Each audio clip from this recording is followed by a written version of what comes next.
Ang dilis, hindi lang masarap bilang appetizer dahil alam nyo bang nakakatakam rin ito kapag inihalo sa gata. Ngayong umaga sa Kitchen Hirit, ginataang dilis ang ating ihahanda. Kung healthy na pagkain lang din ang pag-uusapan, kahit medyo fatty ang gata, may katangian rin daw itong nakakatulong maiwasan ang heart disease. At ang dilis naman ang iyong source of protein na siyang nagpapalakas ng iyong muscles. Have a healthy morning sa pagkaing hatid namin ngayong umaga dito sa Kitchen Hirit. Ayan mga kapuso ko, diba nakarinig na ba kayo ng ginataang dilis? Ito ngayong umaga, titikman po natin. Kasama natin ngayon si Chef MJ Nicasio at ituturo niya sa atin kung paano ba gumawa ng ginataang dilis. Good morning, Chef! Good morning!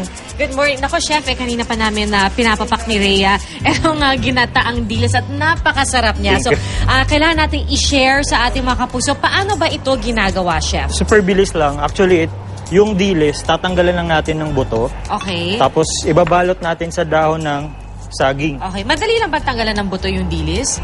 I mean ulo. Ulo pala. Okay. Okay, tatanggalan ka. Sorry. Kasi naisip ko parang, medyo mahirap. Kung medyo malalaki, pwede Yun, siyang tanggalan kaya. ng buto. Okay. Pero since Pero yung maliliit size na ito, to? hindi pwede. Okay. Kasi madudurog.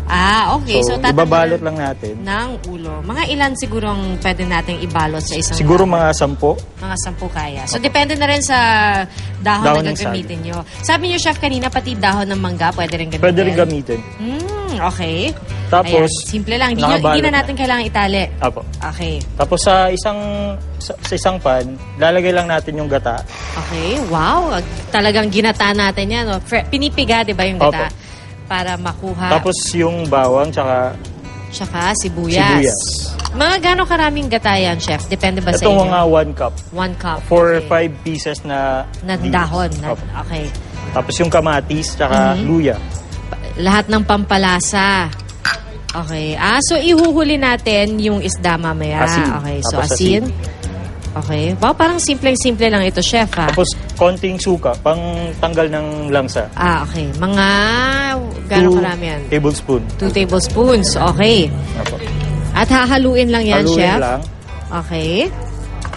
Wow. Mabilis lang ba yan, Chef? Kapag pinagsama-sama na yan? Mabilis na lang, pero mas maigi pag slow cook in low fire. Para makain na yung buto. Okay. Kasi nga hindi natin matatanggal yung buto. Kailangan, pag pinakuluan ng matagal, parang lalambot na lang yung buto at para makakain na makakain siya. Wow. Actually, parang may nakain nga akong tinig kanina. Biro lang, Chef.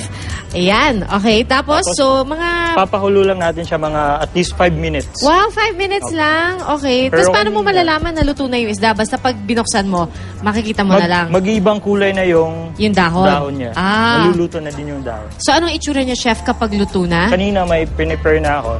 Yan na yung itsura niya. Oh, wow. Nako. Pati yung, syempre yung gata, mag-iiba rin yung kulay kasi nandun na yung kamatis. Ang bango. Thank you. Naamoy ko lahat ng ingredients. At eto, okay, Chef, sige, habang kinukuha niya yung mainit, eto, mainit yung kanin ko. Ayan. Pwede ba isang sandok? Parang maliit yung kutsara, ha? Kailangan ko ng sandok. Ayan, okay. Eto, guys, I will eat for you para sa mga taga-Longos, Malabon. This one's for you. Okay, Chef, nako, sige, tikman na natin yan. Bango, ha? Ito pangalawang serving ko na to dahil kanina ay natikman ko na yung niluto ni Chef dahil kanina pang madaling araw nandito si Chef. Nako, Chef, thank you so much. Thank you. Tatanggalin ko sa balot ang simple ginataang dilis recipe ni Chef MJ Nicasio. Kayang-kaya niyong gawin sa inyong mga bahay. At dahil 5 minuto lang, luto na ito. At kayo po mga kapuso, kung meron rin po kayong mga kitchen hirit na gustong i-share sa ating mga katambay, i-post nyo lang po yan sa Unang Hirit Facebook page. At malay nyo, gagamitin natin ang recipe na yan dito po sa Unang Hirit. So kakain muna ako. Ngayon, puntahan muna natin si Lou Andy. Lulu, kain muna kami, ha?